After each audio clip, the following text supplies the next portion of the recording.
Hi friends, இன்றைக்கி நம்ம செய்ய போகிறது பீர்க்கங்காய் சட்னி தான்.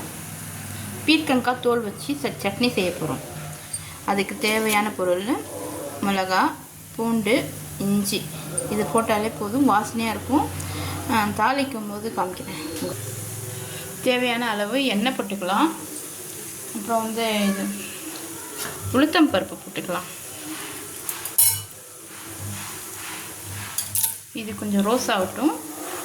2 டேபிள் ஸ்பூன் தான் போடணும் உளுத்தம் பருப்பு. ஆனால் நல்லாயிருக்கும். இதுதான் அதோட டேஸ்ட்டை எடுத்து கொடுக்கும். உளுத்தம் பருப்பு தான்.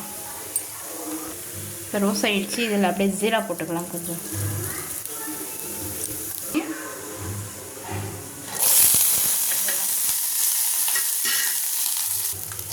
இப்போ பீர்க்கங்காய் தோலும் சேர்த்து போட்டுக்கலாம். இப்போ இது கொஞ்சம் நல்லா வதங்கட்டும். உப்பு மட்டும் போட்டுக்கலாம்.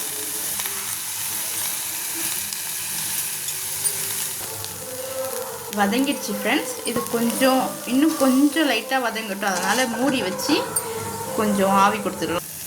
இப்போ குட்டி சைஸ் ஒரு சின்ன நெல்லிக்காய் அளவுக்கு புளி போட்டுக்கலாம். பாதி வெந்ததுக்கப்புறம் போட்டால் தான் அது நல்லாயிருக்கும். இப்போ நல்லா வதங்கிடுச்சு. இப்போ ஆற வச்சுக்கலாம். ஆஃப் பண்ணிக்கலாம். பாருங்கள், இப்போ நல்லா சூடாக இருக்குது. இது கொஞ்சம் ஆறுனதுக்கப்புறம் மிக்ஸி ஜாரில் போட்டு அரைச்சிக்கலாம். அவ்வளோதான். அரைச்சோன்னா சட்னி ரெடி ஆகிடும். இப்போ சட்னி அரைச்சி எடுத்துகிட்டு வந்துடலாம். இப்போது சட்னியை அரைச்சிட்டோம். இப்போ தாளிப்பு போட்டுடலாம். இப்போ தாளிச்சிக்கலாம். எண்ணெய் போட்டுக்கலாம்.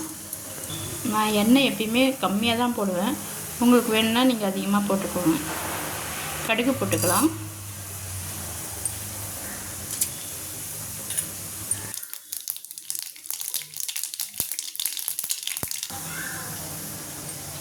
இப்போ சட்னியை தாளிச்சிக்கலாம்.